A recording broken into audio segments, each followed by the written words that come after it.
PSD EdTech Coaches Podcast number 18, Inspiring Curiosity While Remote Teaching and or in the Classroom, with our special guest, Gary Widdison. Welcome to the PSD EdTech Coaches podcast for educators by educators that love to equip teachers, ponder, and discuss current issues and climate in education. With your hosts, Dan Hopman and Steve Stuckey. I feel like I've stolen this introduction, but good morning, good afternoon, good evening, wherever you are. Thank you for joining us on the Palmdale School District EdTech Coaches Podcast. I'm Steve, along with my co-host, Dan Hopman. How's it going, everyone? I hope you guys are having a great time. And Steve, we're almost at the end. We can see the light. I can see the light. There's 5 days left to go, and that's it. You guys all need to take a break, catch your breath, and get ready to hit it hard again at the end of the summer. And so that brings us to a lot of things that we need to remember over these next 5 days. We know we've been talking about report cards. Remember, report cards need to be done soon. And when we say soon, we pretty much mean like now. Right now, the parents can't see the grades. So as you post, you're fine. And then the tech services will turn on the report card for the students and the parents later on in the week next week. So get those done, and it's going to be really important that you get them posted. Also, get the information to parents that they need to sign up for the parent portal, because report cards, both regular and English language development report cards, are being done electronically through the Infinite Campus portal. There is information and help on that at palmdalesd.org, or direct parents to the parent liaison at your school site. Yeah, they've got all the information on how to do that, and it's not an easy process. And when I say that, it's just because it's involving for the techs and for the liaisons. So definitely have them reach out to the schools. So with that, we're going to hop right on into our special guest. I'd like to introduce I counted it back. This is a 32-year friend, a 32-year colleague, actually, too. A mentor, fellow curiosity seeker, Mr. Gary Widdison. Hi, you guys. Great to be with you. Glad to have you here. So Gary, we invited you not just because you are a friend. We think you have something valuable to share, of course, but people are going to want to know who you are and what you bring to the table. Tell us a little bit about yourself, where you've been, and what you're doing now. Hey, thanks for the opportunity. So I am the luckiest person to ever be an educator. I started teaching in the Palmdale School District many years ago, taught 5th grade, and had the opportunity to teach a hands-on science laboratory at Tumbleweed School. That means that we were able to bring classes in. Class came in every week, and I got to collaborate with that teacher to do hands-on science. And the wonderful thing was we got to try every lesson over and over again with every class. So it was really nice to be able to observe, chat with the teachers, and try things again and again. Usually as a teacher, we teach a lesson and then we don't try that lesson again for a year. So I was just really lucky to have that chance. Then I was able to teach science on TV for 10 years, really great. I had 125,000 students in 22 states and never had to grade any papers. That's what I was going to say. You never had to grade a thing, did you? But the wonderful thing was that I could travel around to the different places where they were participating and learn what teaching science and teaching elementary school was like in those different areas. So I've just been really lucky to try different things. The rest of my career was spent at the LA County Office of Education, where I was part of the science education team and had responsibilities for outdoor and marine science field study.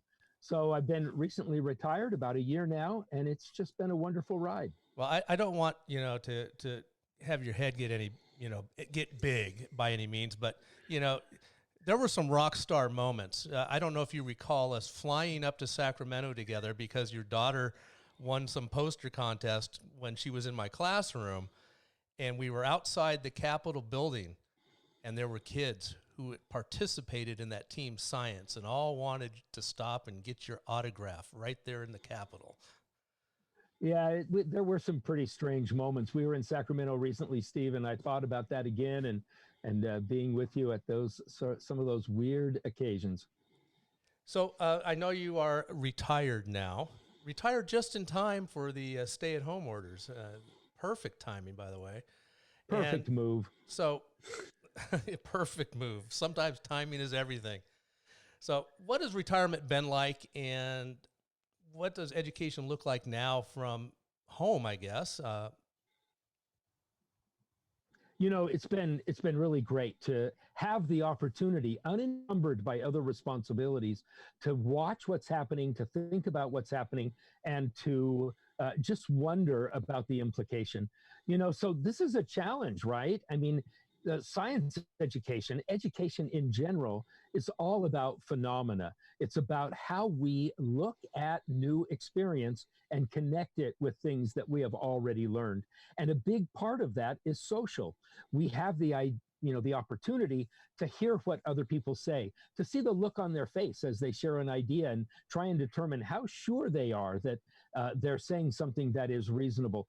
All those social components are a big challenge in the stay-at-home requirements that we've been in lately.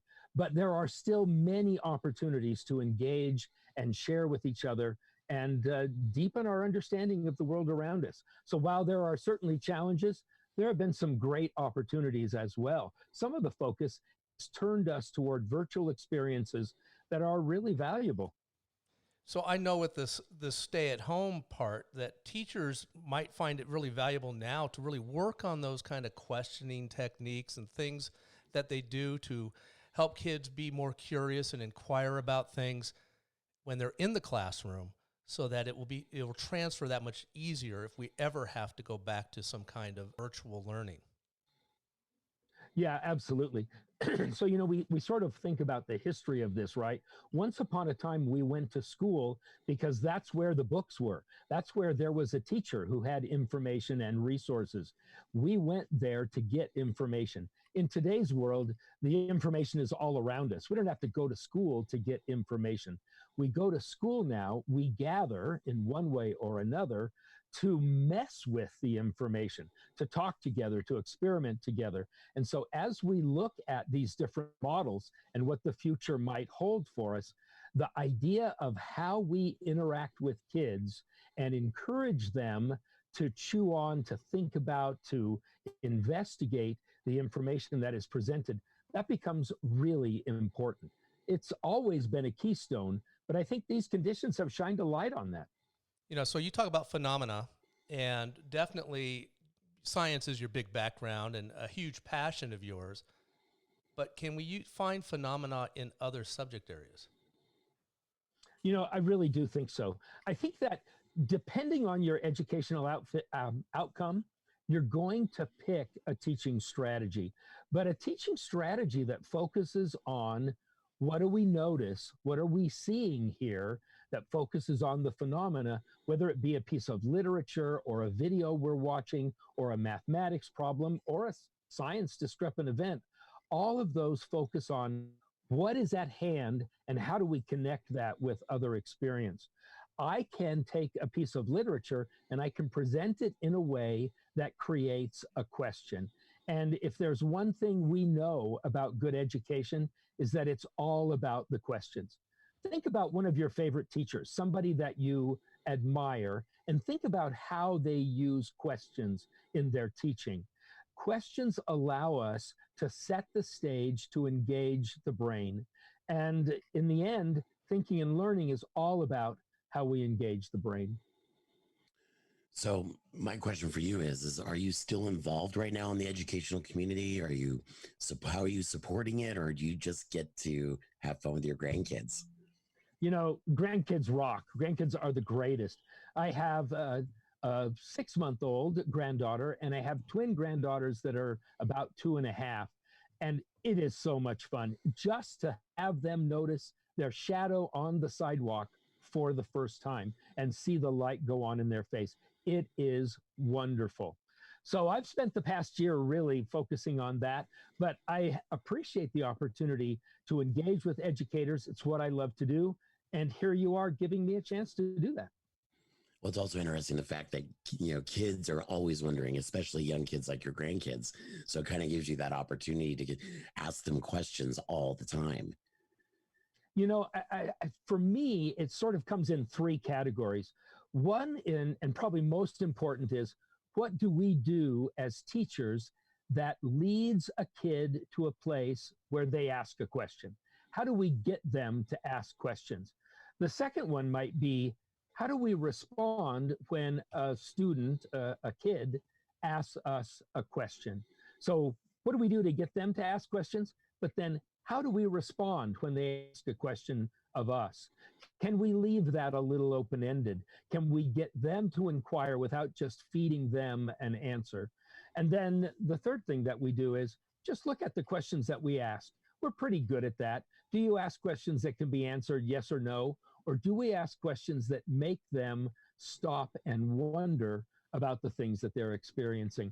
And certainly watching little kids, it's how they thrive, isn't it? They're not afraid to really ask is, questions when they're little. Somewhere along the line, that got squelched, and they don't want to ask those questions. So you have to keep encouraging it.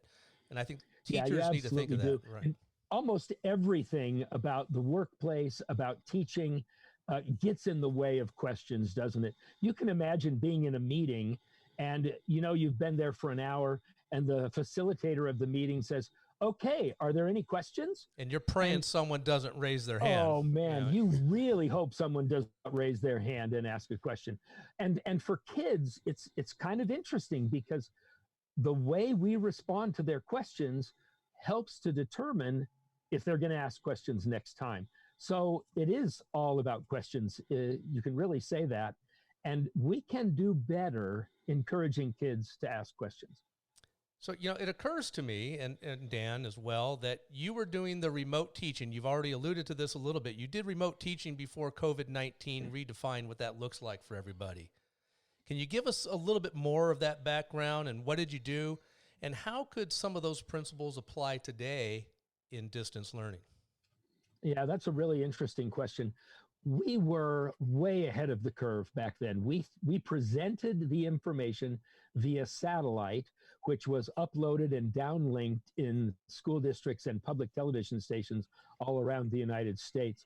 The model was always the opportunity for a remote teacher to connect with a local teacher, a friend, a mentor, an advocate who would help you teach in your classroom. It was never simply one way where students would tune in and watch, say, Mr. Wizard on TV. It was all about interaction. We kind of turned public television on its head when we took valuable television time and put up a blank screen that said, it's your time, you work on this problem now, and then come back and share what you notice. What an interesting concept. Well, it is because we talk, that is an interesting concept because we often talk when we do questioning that we need to provide wait time, and we usually blow right through it. Yeah, wait time is so valuable, and you're right.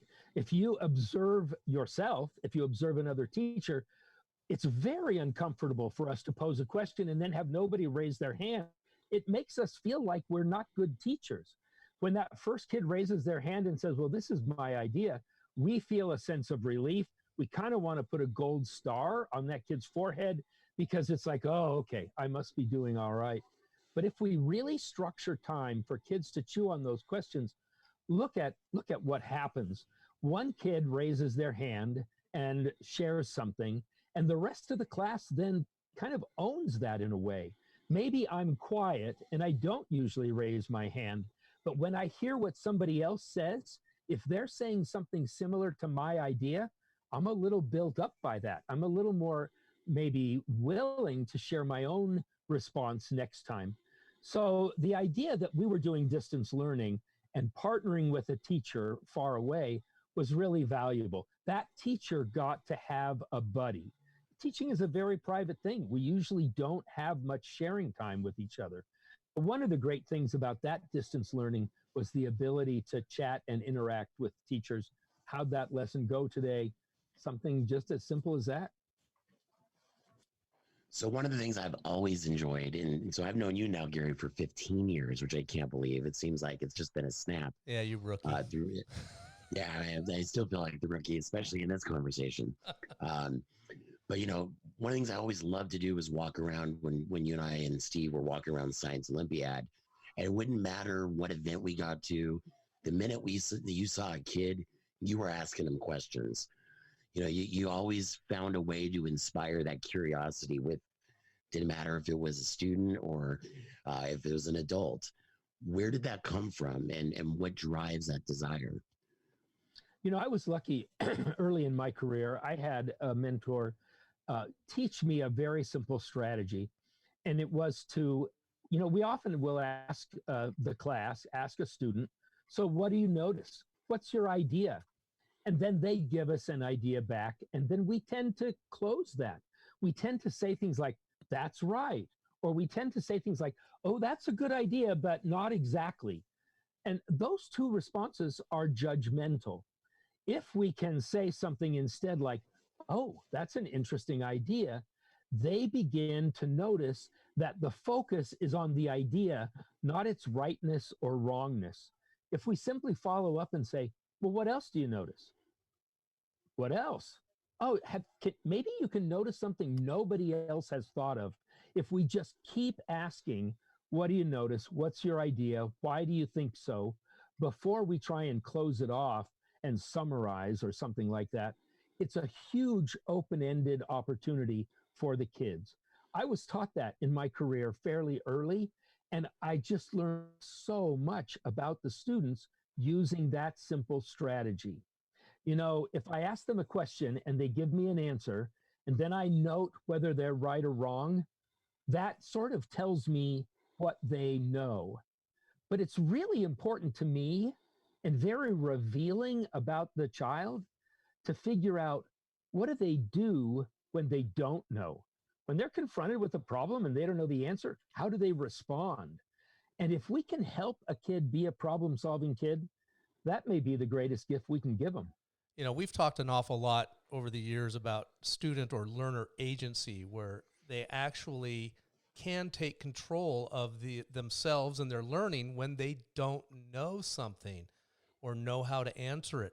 And I think that's probably the heart of what we do teaching-wise, is that we help kids learn this gift of being able to problem solve without somebody holding their hand. Absolutely. I certainly agree with that, both by training that I have received and long personal observation. Kids are hesitant. Questions are fraught with risk. It's almost like we're saying to the kids, hey, let's try this together. But the setting is this ice-covered pond with a big sign that says danger, thin ice ahead. But we're saying, it's okay, come out on the ice. I got a towel, I got hot chocolate, I got blankets, it'll be okay. But kids are naturally hesitant. They might say the wrong thing and feel stupid. Somebody else might say the same thing as they are going to say, but before they do. There's all this component socially that makes it a challenge for a kid to engage with questions. And so if we're mindful of that, if we respond to their comments without a lot of judgment, we can really open up opportunities for them. So I'm really curious. A lot of those opportunities, I'm sorry, do you think one of those opportunities is just making the connection with the student from teacher to student, whether it's an emotional? Absolutely, Dan. I think it's marvelous, right? Because when you send a message to a learner, I care about your ideas. That says I care about you rather than what you know. Kids get it wrong a lot, right? We grade their work and we tell them, you didn't get this right. If we can also send the message, I care about your ideas. That was an interesting idea. Then that shows that we care about the kid. And that's a connection between a teacher and a kid that's pretty powerful. Yeah, so I know it was a long, long time ago, but I want you to think back to when you were a kid.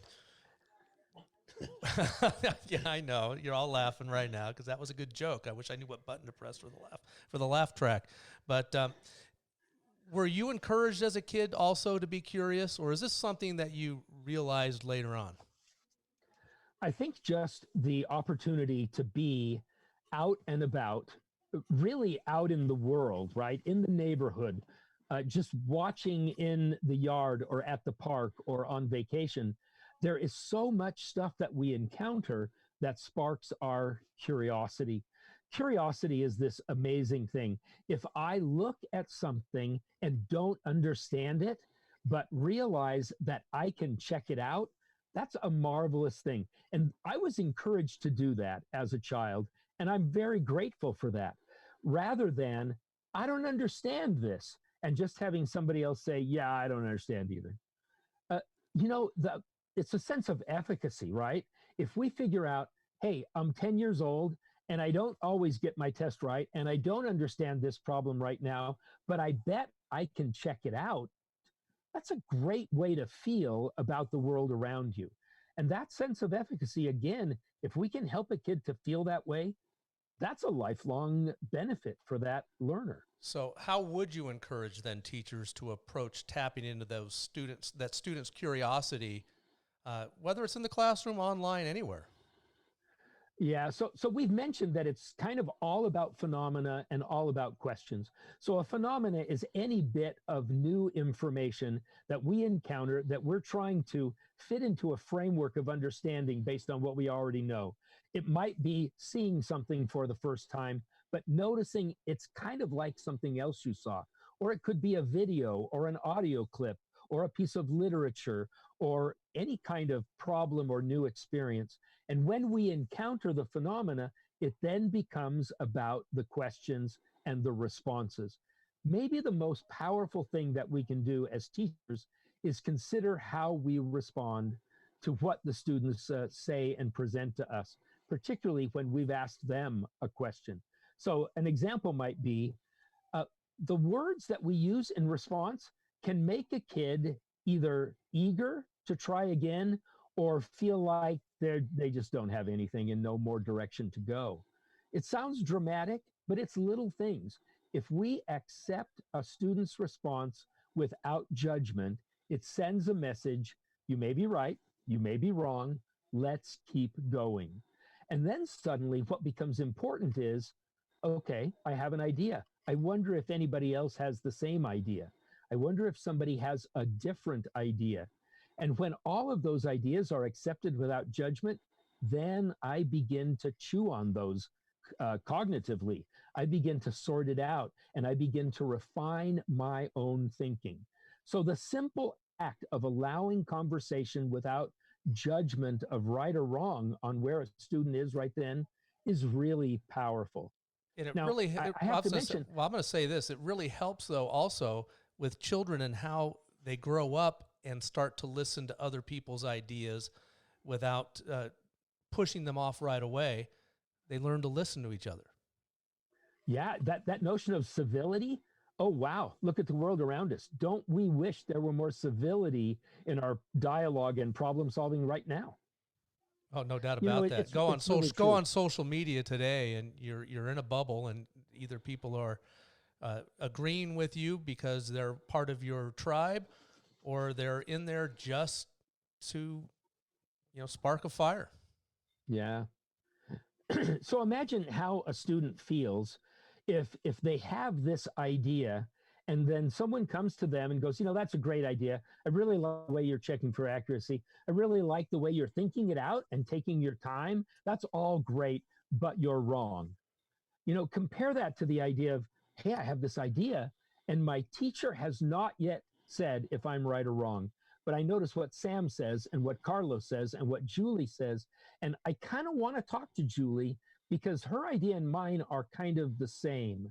And then suddenly I am revising my own thinking based on a process that my teacher has led me into. That is way more valuable than just finding out, oh, I was wrong. Okay, I guess I better try again. Or I could just go play a video game. So this idea of keeping that open may be the most important thing that a teacher can do. So I'm gonna pull you out of retirement here for just a few minutes. let's say you're back in the classroom or online, depending on how the future looks. What are some examples with phenomena can you see that students and teachers could be interacting with online or again in the classroom? Yeah, I think that's a great example. The resources that we have now through technology, video, the opportunity to have all this data or phenomena presented to us is stunning. We've never had this before in our lives. We could, for example, take one of the classic activities of science where we heat up water inside of a can and then we let that cool down and the can crushes in. That's an interesting bit of phenomena that makes us go, whoa, why did that happen? But now we can find a video of a train tanker car where the same thing has happened. We can find an expert's explanation describing the phenomena. All these come together to provide us the chance to do just what we're talking about, to think about what we're experiencing, connect it with prior experience, and then revise our thinking as needed. I think today we are ripe for inquiry. One of the challenges is to start with a question that they don't just quickly search online and find the answer. It needs to be something where they can say, well, why did that happen? And it might be as simple as, why does this toy work the way it does? Or anything that they encounter that makes them ask, well, now that doesn't make sense to me. There's this sense of something novel, different, unexpected. That's really helpful. So one of the things that we can do, especially in this day, is to look for things that will surprise them a little bit, make them stop and wonder. That sense of wonder is golden. You know, with this whole idea, it seems to me what we're saying here is that it starts with the question, and then in the middle, it's about their questions, and it usually seems to end with a question. You know, I would say that that's one way that we know we're doing a good job. When we have gone through this process and we understand more than we did before, if it ends with a question, we should be patting ourselves on the back because that's the way thinking and learning works. It means we're doing something right. It seems to never end. Well, that's a good thing. That's part of that whole growth mindset that I'm not satisfied with just knowing an answer right now. I want to dig deeper. I want to move forward. I want to find connections, all of that. You know, and I would say that this is part of an interesting decision-making process, right? As educators, we have all sorts of responsibilities and requirements that are placed on us, things we're accountable for. It's almost overwhelming, right? But if we can carve out a little time to promote curiosity, to use good questions, to allow kids to inquire, there's a huge benefit that crosses over into the rest of their learning. And so it may seem overwhelming because if there's a question and my response as a teacher is, well, what do you think? That opens the door to a big a lengthy conversation, as opposed to just quickly saying, and you know, sometimes it's okay to just say, it's 27, now keep going, because the other does take a lot of time. Let's be honest. If I go to the grocery store and I'm comparing two products, a 64-ounce version and an 18-ounce version, I really like the unit pricing that is on the shelf. If some little brat has come through and ripped off all unit prices, I don't say in my heart, awesome, now I can do the problem solving and figure out this answer. Because some things are not robust enough to warrant inquiry. I would say simple, easy, informational information, give the answer.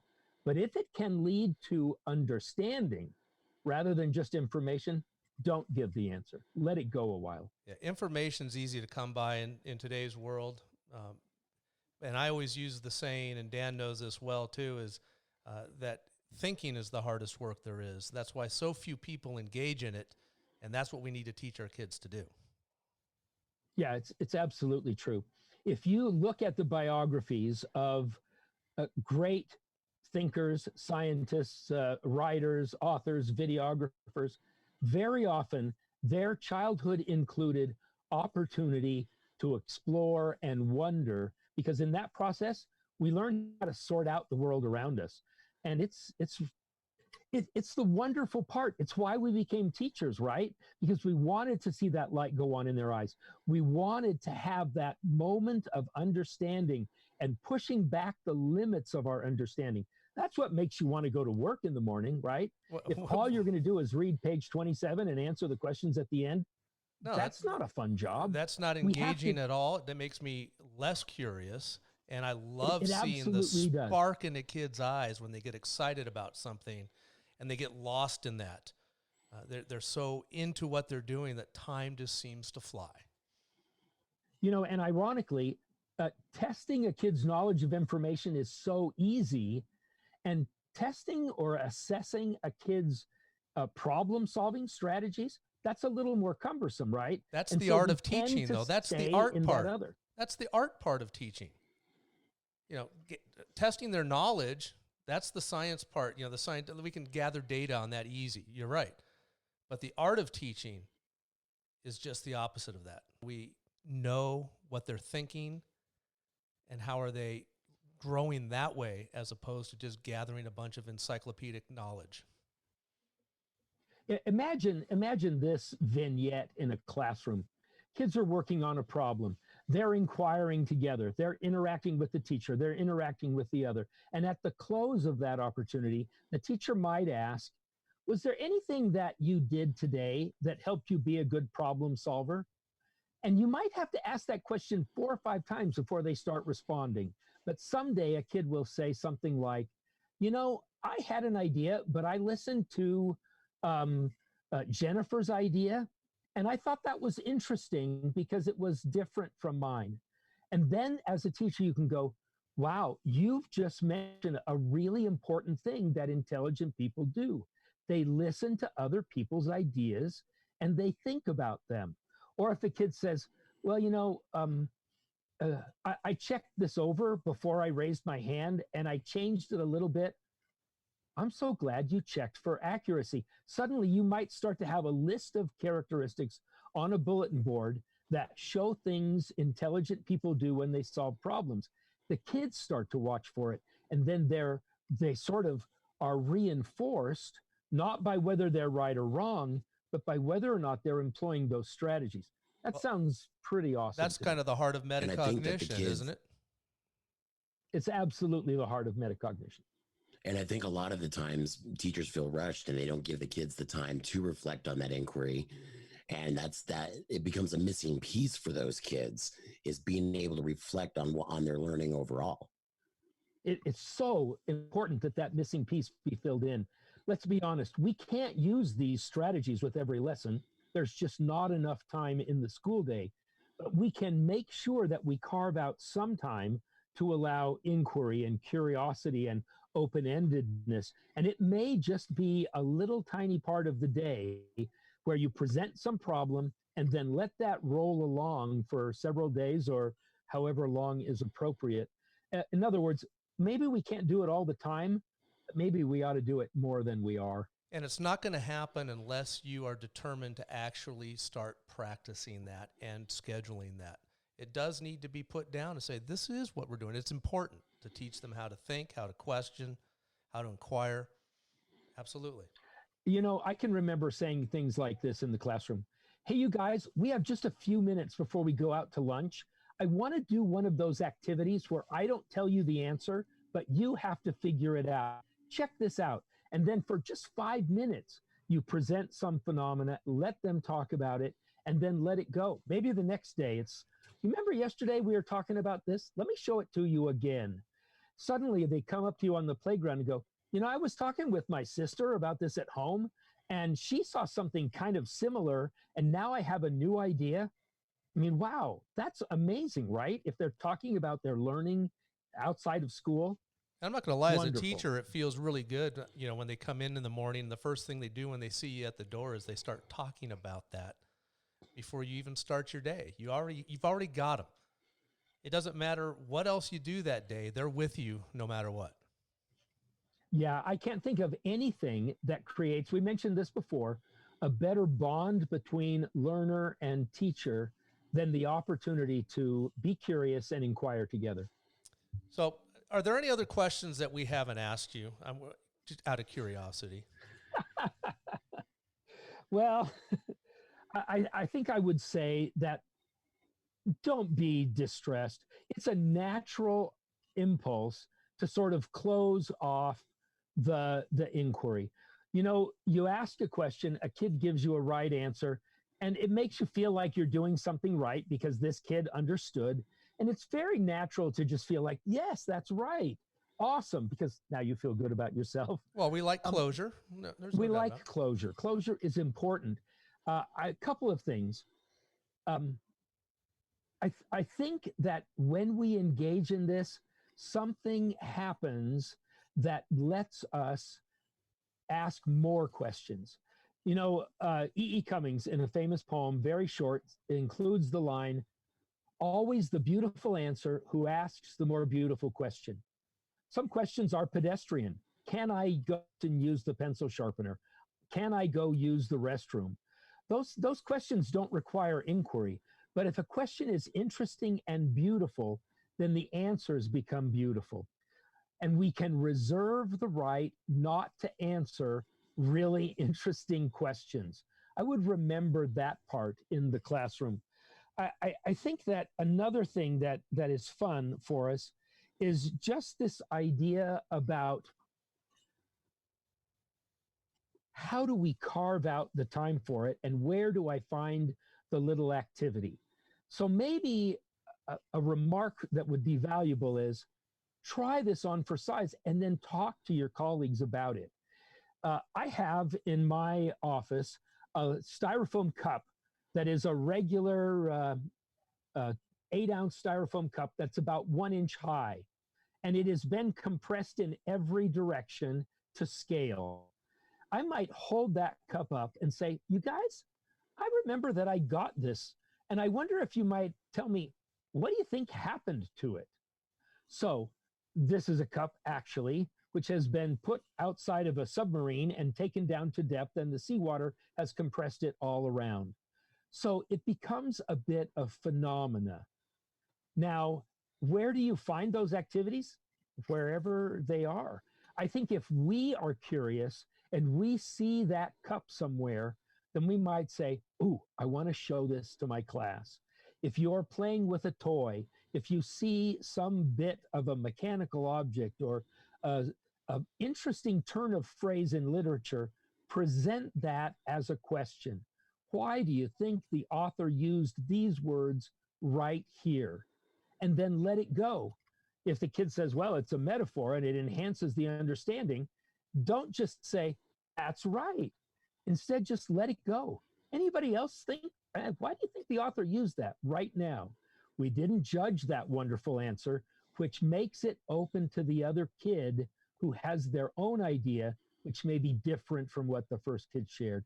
This little thing only takes a few minutes. And if we insert it into our classroom, we help kids to be curious, to inquire, and become problem-solving adults. You know, it's interesting that over the last few years, well, it's probably been going on a lot longer than that, but at least in our district, a real big push on higher level questions.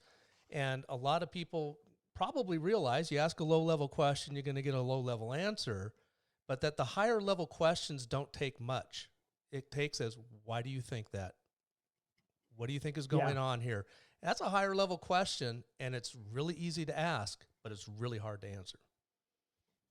I think so. You know, we talk a lot about depth of knowledge, and you know, I'd like to twist that just a tiny bit. It doesn't make a huge difference, but what is their depth of understanding?